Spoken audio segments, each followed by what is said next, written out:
As I look around here, I see allyship. Jews and non-Jews alike gather in the aftermath of the horrors of October 7th.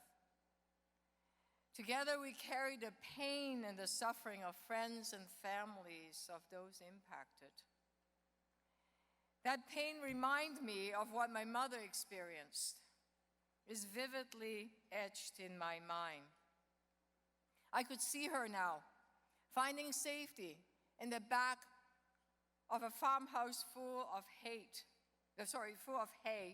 and hate, while she hid from Japanese soldiers as they picked the bayonet and stab into the hay because they want to find flower girls to rape, kidnapped as sex slaves. My family immigrated to Toronto because it is a beacon of hope. It's our diversity, our empathy, and the harmony in which we live that is unique in this world.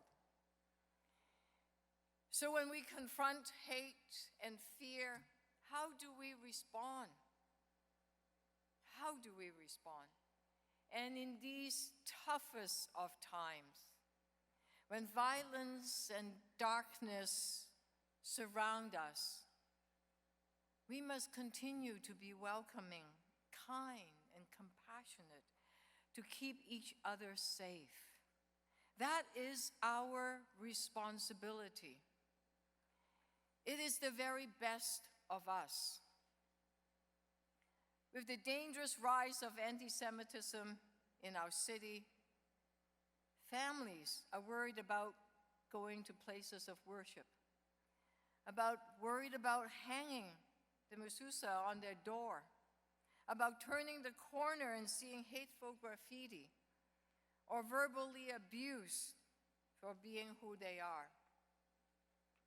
The house I live had a mezuzah on the front because it used to be right beside, it was used as a synagogue. It had a Star of David. And I understand that fear. Anti-Semitism and hate exist, even in Toronto, this global beacon of hope. And as your mayor, let me be clear, anti-Semitism and hate is not welcome here.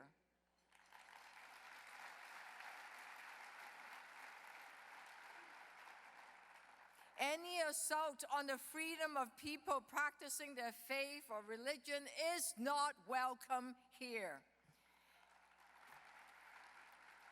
And violence in all its form is not welcome here.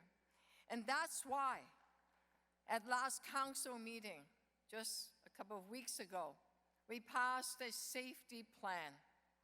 And together with Deputy Mayor Mike Cole, Councillor Diane Sachs, Brad Bradford, Josh Matlow, who are here, our entire city council is actively engaged with the chief of police, the police service all across Toronto, and all other city resources to protect our neighborhoods, our businesses, our schools, and our place of worship.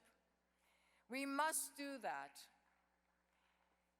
In talking with both Jewish and Muslim communities, I've heard the fear and worry, felt the anguish, a feeling of loss for the place where they once felt safe.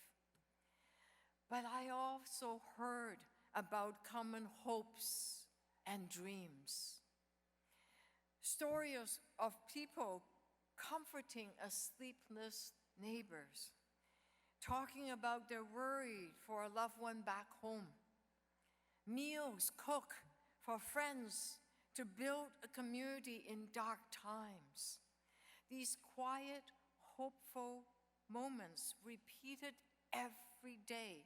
It's the best of us, showing up across the communities again and again.